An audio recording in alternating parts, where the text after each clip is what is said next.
This section, I'm not going to chair it. It's going to be chaired by John van Rooyen, who also chairs SACTA. So he's double dipping today. I'm not going to introduce him. I introduced him earlier. And then in the panel is also Erhard Bredenham. He is an agri-businessman, a very specialist, coming mostly from the poultry sector. And he has, at some point, he was chairman of the Animal Feed Manufacturers Association, I think for about 6 years. And at some point, currently, he's a board chairperson of the Protein Research Foundation and chairman of the technology committee there and vice chairperson of the Oilseeds Advisory Committee. Yeah. So you're welcome to the panel.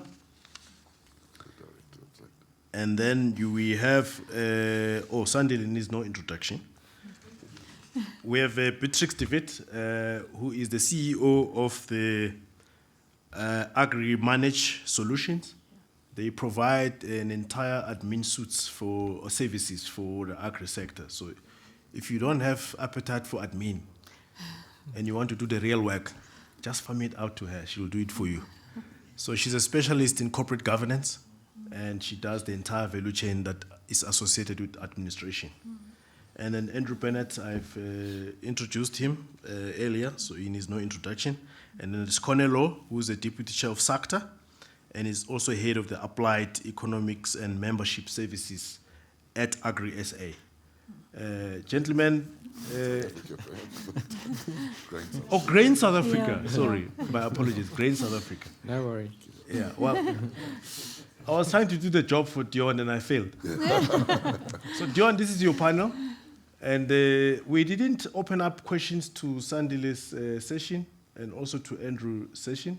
So the reason is that there was going to be this panel. So if there was any question to the two, please opportunistically use this panel to pose it. But they are going to reflect on the year that has gone past and looking ahead. I'd be more interested in hearing them looking ahead, but that's for Dion to decide. So we leave it there. I'll hold the mic in case there's someone who wants to ask the question thing. But I leave it to you, Dion, to proceed. Yes, thank you very much. I think the way we'll proceed, and this is obviously the graveyard session, but this will not be anywhere near the length of a SACTA board meeting, I promise you that. We've got 19 minutes and 49 seconds to go. So what I'd like to do is just start off by asking each of the panel members, and I sort of agree with our facilitator that maybe just your view of the future relating to SACTA, and maybe starting with, and when we say the future, maybe the year ahead is a good start. How do you see the year ahead? And we forget about the past for now. Thanks, Zandile. We'll start off with you. No, thanks, Dion. I think looking ahead for transformation, we're seeing SACTA playing a major role, but also being strategic in terms of avoiding the challenges that we have learned, and moving forward for us is how do we improve and find right partners. And I think the future for us says to those who have inputs, please come forward and we can start discussing and see how we build. But definitely we're looking ahead in contributing more, and not contributing in terms of money, but also contributing in terms of providing direction and strategy even for other transformation programs. Thank you. Beatrix, just on AMS. Yeah. Thank you, Chair. Yes, from administration purposes point of view, we're very excited. We're busy developing a portal that will be hosted on the website to assist us with the levy collections and the information that we require for the levy collection processes and procedures. It will also assist us to document and to get all the cultivar information that we require for the distribution of the levies at the end of the day. So yes, we're very excited with that process. We're working closely with the people on ground level to see what their challenges are and to know what we need to develop so that we can move away from the paper system and get everything more electronically and get the information out there so that people can access the information more regularly. Thank you. Beatrix, can I maybe ask who will have access to that portal? Thank you, Chair. Yes, we will have various different access levels. For instance, the Board of Directors will be able to pull reports as and when required. And then also the constituencies that's paying the levies, they will also have login access. So the information will be held secure on the portal, and then there will be various access levels for the various contributors towards the levy. Thank you. Andrew. Yeah, that's the more we move down this way, the less things there are to say about the future. Don't say all my stuff. That's what I was thinking. Yeah, I think we've had a challenging year that's behind us in the sense that it was very dry and so on. So I'm very hopeful that La Nina will make itself felt and that there will be some relief amongst the producers going forward. However, that is not something we have control over. Just in terms of SACTA and what they do, I'm looking forward to the soybean levy being approved by the new Minister of Agriculture, and I would be very hopeful that at some point we could maybe have a meeting with the new Minister and his staff and inform them about what SACTA is getting up to. Thank you. Thanks, Corné. Hope that wasn't yours. Thank you for that, Andrew. Thanks, Chairman. I think putting my two hats on, firstly, being a representative of grain farmers, we hope that we see the new varieties and the new technologies coming to the market in the commercial space. We know it's in the pipeline. We've seen results internationally what the new technologies and varieties brings to the market. So that's what I'm excited about. The second one for our farmers is we need to develop a performance criteria where we can measure the success of SACTA. I think we've seen it with Prof. Verdi's presentation as well. And Andrews alike, that there is tangible advantages, but I think for a farmer that also keeps on paying, he needs to keep on seeing the advantages. So we need to be able to sell that and keep on selling the advantage that the breeding and technology levy brings to the farmers. Putting my SACTA hat on, I think growing in our funds and our responsibility of dealing with money, I think we need to make sure that we are having proper systems in place to direct the money in the right directions. Thanks, Corné. I think important points. You obviously have a situation where you've got farmers who are paying the levies and I think have bought into the system. And then on the other side, you've got the seed companies and the technology companies that have to expend, I'm saying, millions of dollars of research. And on a lot of the technology, it's worldwide technology. So you're talking dollars in the light of a declining rand. So it's expensive research. So one of SACTA's things is to be the go-between, the pacifier, the facilitator between the different groups, and to actually see there must be a win-win situation, an advantage to both sides, and actually to more parties too at the end of the day. And that's what we really focus on, Corné. I'm glad you brought that up. Rod? I think it's very commendable the fact that the parties have agreed, everybody's agreed to carry on with the levy, because I think the fruits that we're going to bear from that are going to come even more so in the near future, because there's been a lot of money and time spent on getting the new cultivars here and the new technology here. And I think it's carrying momentum that we're going to reap the benefits only in the next couple of years. So that makes the measurement a little bit more complicated. And soybean production in South Africa for a whole value chain has had such a huge positive impact that everybody's waiting in anticipation for to grow. And it's been mentioned a few times today that without the improvements in technology and yields, that we will not be able to sustain the industry. So I think that's a critical part and role that we have to assist in playing. Thank you very much to the panel. And we'll throw it open for questions. And if there are any questions from the floor. I've got a mic here. Anyone want to ask a question? Or comments, for that matter. Lunch. Okay. Question not addressed to someone specifically, but looking at the production numbers, I think the levies will come from a high to probably the current numbers, maybe 30% reduction. Where will the impact felt most in terms of the seed developers in targeting them? Andrew, that's probably yours, eh? Yes. I'll do my best on that. So just in terms of the impact of in the reduction of hectares or the crop size, just remember that the current levy per tonne that we're collecting is much higher than the previous year. So there will be a bit of a, even though we have less tonnes collected, the levy is higher. So there will be a bit of a compensating effect there.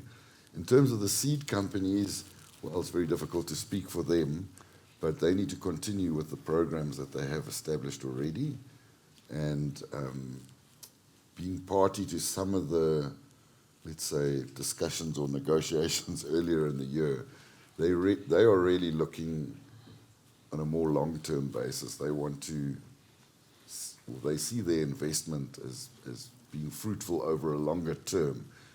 They can't invest for 1 year and hope to see a result. So the impact on that, I think, is they just need to continue with the programs that they have. They need to continue improving the varieties they have, bring the technologies to market. There's a lot of potential new technologies that are coming, and we just hope that we see those in the market going forward. Hope that answers your question. I know it makes your GM certificates more complicated. Thank you. Can we move on to the next one? We're a bit limited for time. Anything else? We're just getting a mic. Yes.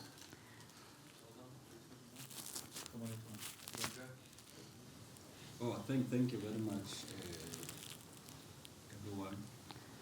Ishmael is speaking. I was just checking the new variety list for the past from 2018. I see soybeans is moving with a high speed. And maybe you can share with me specifically what is the reason for that. And I see wheat is also fluctuating for the past 5 years or 6 years. And maybe the reason being that, just highlight to me. The second one is that in terms of transformation, I know that this is a free interest loan. What is your success in terms of repayment? Maybe another question also is that if a farmer is failing to repay, what is the measures are in place to make sure that that farmer pays? Or maybe SACTA is writing off the loan. And also my other question is that this money, let's say for example, the success of repayments is very high. What are you going to do with this money when it reaches R1 billion?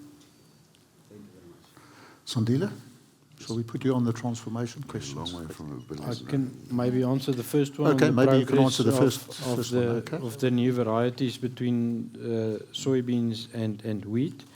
I think with soybeans we've seen a much faster improvement and introduction of new varieties in South Africa. We can do introductions from countries like Argentina and Brazil, and most of them suit very well in South Africa as well. And that's also linked with the new technology. So the increase there, we've seen the numbers that Andrew showed is more than 60 And new companies. new varieties. We've seen new companies also coming to the fore, both on varieties, genetics, and technology. With wheat, it makes it a bit different. Wheat is not so easy to do introductions from other countries, so you have to breed locally, and we've also got a higher barrier of entry for new varieties. We've got certain quality parameters that we have to meet to release a new variety in wheat in South Africa. So the introduction of new varieties will be a bit slower than we've seen in soybeans. But with that taken into account, the growth in wheat has also been very positive. Thanks, Corné. Sandile? No, thank you, Dion. On the issue of what happened when the farmer is not able to pay, we treat it case by case. Firstly, we try and establish what caused the failure. And because we work with a service provider, but obviously then when a farmer is not paid, what we do, if there's still a business case because it was beyond farmers' control, we reinvest. We put more money, but with a better or planned and agreed on repayment plan. We won't necessarily say it's a 3-year because we understand the farmer still needs to catch up also on other. Then we have a special payment plan, but like I said, it's a case-by-case situation. We try by all means and recoup the money. One, it's because we are handling seed and farmers' money. We're trying to go, but also we don't want to put a developing farmer at a disadvantage. We are collecting, and as you're saying, it's a revolving fund. It keeps on increasing. What's the plan? We're not yet there, but we started thinking. 2 approaches we're thinking we should implement. One is to try at what rate will the successful farmer, can we convert the loan into a grant? We're trying to incentivize and make sure that this farmer who has been successful and has been part of SACTA, how then do we convert a certain percentage of that loan into a grant? But secondly, the other approach we're thinking of is how can we use this money that has been revolving and the farmer is out of the program? How can we use this to be a guarantee fund that we can send to a commercial bank where a farmer would have not been able to access more money or be able to purchase a mechanization, and you use that money to say, I'm going to shield and protect and provide a caution for this farmer who come to borrow your commercial loan, whatever interest that you agreed on, but we're trying to allow then more farmers too. I think those are 2 approaches, but definitely the board has started thinking about, yes, the money is growing, as much as we will want to reach more people, but the money will keep on growing, and it's not the money you will want to remain with it because it's for development. But also what we don't want to do and what we understand is that there's still a need. The more money you have, other farmers would have progressed to a better situation. There's still new farmers who are coming in that we can help. But the 2 approaches in terms of how then do one convert it into a grant based on the success, and success using different indicators, not only looking at one in terms of repayment, we are also looking at the progress. As I've mentioned, we are measuring progress as well, but then also how do we provide a guarantee fund. On the success, we have only reached 2 maturing with 2 service providers in terms of success, at least a 60% success, and most of our losses are actually not necessarily because our farmers are failing, but the season was bad in other areas, but also there were other challenges. And I think other farmers who even made loss where we are willing, and they actually have signed the acknowledgement of that to say, I know what. And I think that's our success. It's around 60%. That's an average. Definitely if you go into each service provider or each farmer, and some of these farmers, those losses and the success, a farmer was able to repay both the 2 seasons in these 3 years, but he just failed when we had to recollect, and then we could not make profit. Thanks, Sandile. All right. I've got 2 questions here. Actually, one is a comment coming from Dr. Langa Simela. She's at APSA. She says, actually, this is a comment and a suggestion. She says, around about 2014, the government, that's the Department of Agriculture and the Land Bank, they initiated an exercise where they were to establish what was called Integrated Development Finance Policy Framework. And she's asking what has happened to it. And it was for the developing sector, and the whole idea was to also avoid double dipping, because there are so many schemes that are targeted at the developing sector. So I think she's trying to say it's something that you have to have a look at as part of your transformation projects. Have a look at it and see if somewhere it was concluded or not concluded, but it's something worth looking at it. The other question, and now this is a question, can SACTA consider factoring a drought relief component into the levy, allocating 5 to 10% of the collected levies to support farmers during times of drought and other extreme weather conditions? Do you, Andrew? I think Okay. between Sandile and I, we Okay. can probably, I think that's a great idea. And in fact, and Sandile can maybe expand on this as well, we've actually been looking at insurance. And insurance in agriculture is extremely expensive. So in many cases, farmers are not insuring themselves sufficiently. But I think this question and topic is all related, and it would be really good to see if we can, one, find some additional funders that maybe operate in the insurance space that can make a contribution, or as your question has suggested, maybe we get involved in that space as well, where we put some funding aside, either to fund insurance or as a kind of a pool to counter the impacts of drought. But Sandile, Maybe. Yes, I agree, and I think what we did, because we're expecting that it was a dry season, probably most of our service providers will tell, we kind of close the tap a bit in terms of giving them more money, because we're expecting that the drought will come, and we're already planning towards how are we going to relieve the farmers that we have in the program. That's why we didn't take any new farmers for the coming season, because we want to rescue the farmers we have. But maybe it's worth looking at it as a drought specific than saying you will rescue and say, how do I excuse a certain percentage of your loan and because of the challenges that you faced. Pumelelo, have you got any other more online? Maybe we can take the last one because we're running out of time. Is there any last question? Oh, there at the end. Okay. If there's any more ones, then it's going to be... This could be a complicated one. I'll ask three simple ones then in that case. Dion, yes, so on the objective criteria for testing, and I'm looking at Erard specifically there, we used to have the ARC to test cultivars, compare them against each other.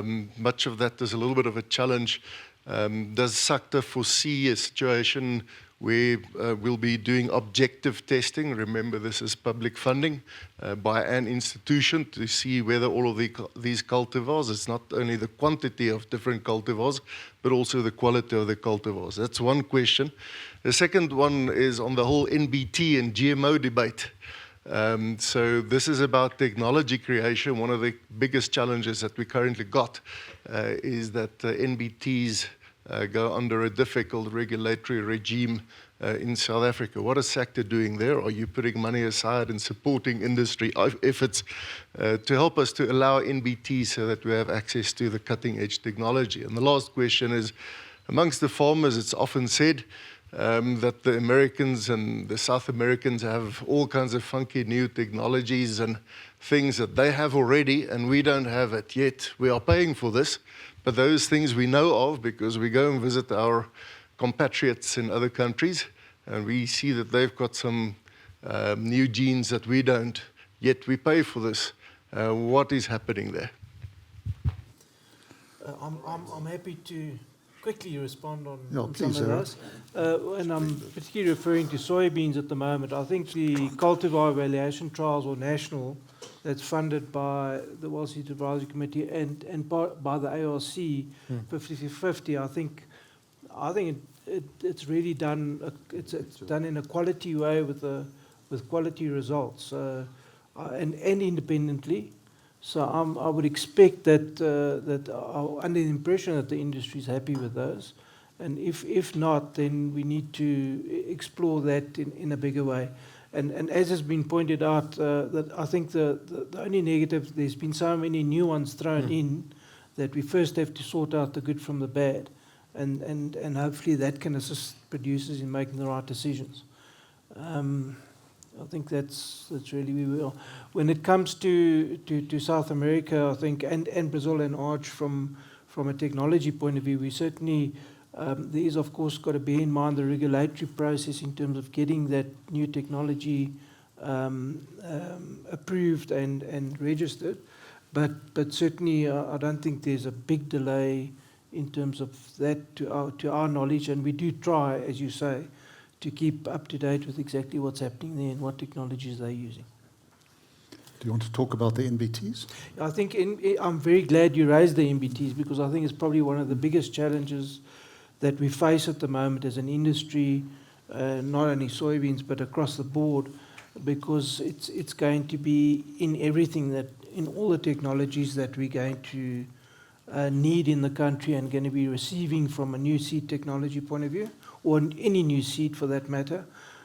So it could be a barrier, and unfortunately or fortunately, the companies that are involved in the seed industry are very ethical, and so they won't bypass any laws or regulations, and that's to our is a challenge that we're going to have to face, and hopefully the government changes their view on that issue as soon as possible. Thank you. Perhaps, Thanks, Andrew. Yes, Andrew. I could also just make a comment. As much as I would love for SACTA to get involved and push the boundaries, especially on the NBT stuff, we are, after all, the Cultivar and Technology Agency. SACTA is strictly an administrative organization administering a statutory levy. So we would need, we have a board that represents the seed industry as well as the producers. Perhaps we could be a supportive body for any activity that's taking place in this regard, but I don't think it would be within our mandate to take the lead in some of these things, much as I would love to. Yeah. Yeah, I don't think it's our fight. Well, it'd be nice to fight. We'll help fight the fight. Is there anything else? And I think we've run out of time, basically. Yeah. Being extraordinarily generous. He's going to ask one question. I guarantee you, it's going to be quick. What about half a question? Thank you, Chair. I think the question that was raised there is very important. Is this variety list available somewhere of this release cultivars? Yes. And so that we check the objectivity of it, because, you know, farmers are attracted to the previous technology. So as the technology is being introduced, can that be made available somewhere in the website? Maybe I'm not aware of them, but we need to take cognizance of these new varieties. My question actually, Chair, is that is SACTA having exit plan for supporting farmers, or is evergreen forever in terms of this transformation levy? Is this farmers that are there for life, or there is a specific exit strategy that is measured with commercialization? Because it's very important that as we move into master plan, SACTA cannot just work outside that. So we must be able to know what is our successes, and the people must exit, because we need to, the main aim is to commercialize farmers, become commercial farmers. That's my understanding. So do you have a specific exit strategy? And also, maybe, how do you make sure that those who are supported are not also benefiting through other instruments like blended finance? I don't know what to do in terms of evaluating the farmers, But perhaps my specific question is about exit strategy for those farmers who are supported. Thank you. Who wants to take that? I'm happy to take a shot, or do you want to go and I'll support you? Okay. We don't necessarily have an exit strategy, but what we have, it's measurement of success for each farmer. What we did is, because we're working with different service providers, we request from them on where is the end goal with that farmer, and you must draw a commercialization path for each farmer, which then allow us to say, based on this, when you have reached that point, that's when we will exit. But in terms of also, are we working in isolation? No, we're not. We recently, and we're actually key in making sure that the production scheme for grains, we organize almost a lot of those participants, because we wanted to be in that.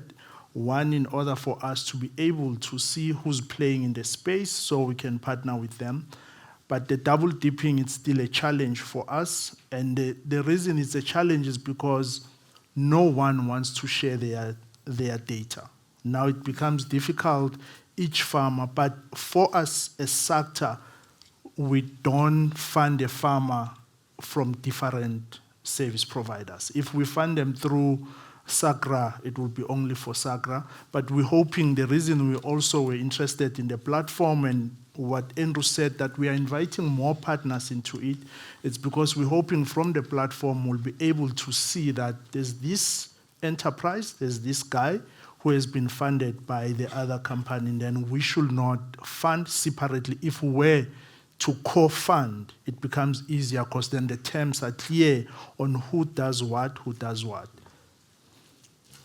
Thank you.